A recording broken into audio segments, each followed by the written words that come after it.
L'émission Pixel vous est présentée par Bliblablo et ses services internet, mobile et TV.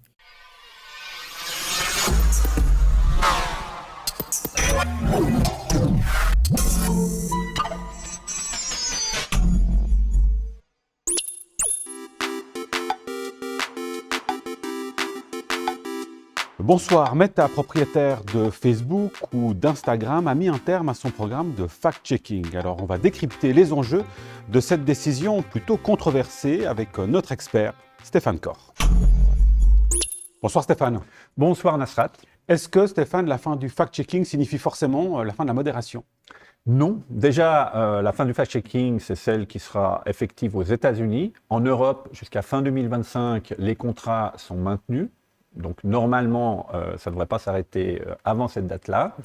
Et puis la modération, par contre, non, est renforcée dans le cadre européen.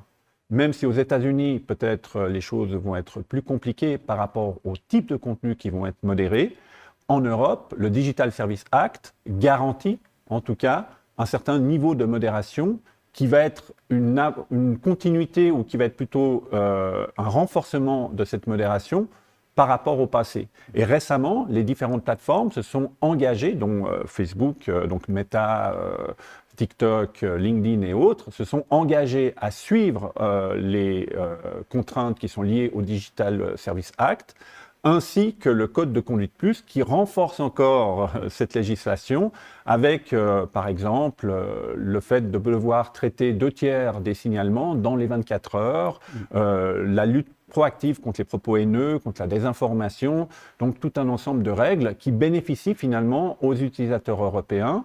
Et la Suisse bénéficie aussi de ce Digital Services Act parce qu'elle fait partie de la région européenne au nom de ce que définissent ces plateformes, et donc elle va aussi être couverte quelque part, sans pouvoir y faire appel en tant que telle, mais elle va être couverte par cette régulation européenne.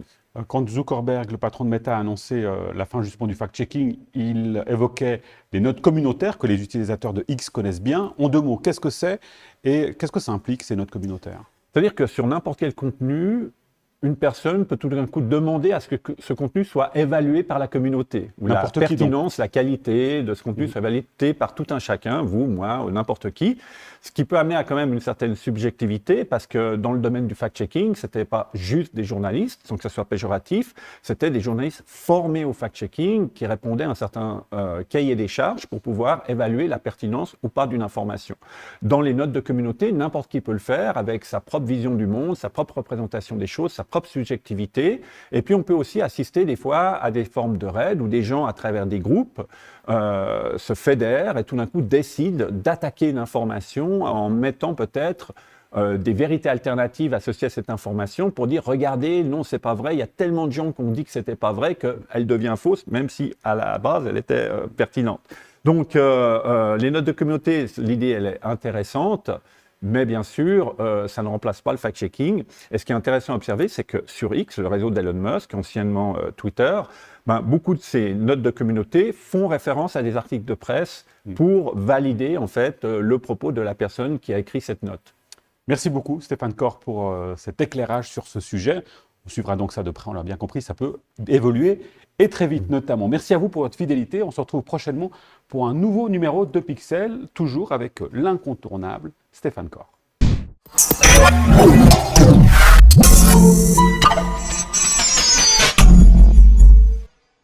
L'émission Pixel vous est présentée par Bliblablo et ses services internet, mobile et TV.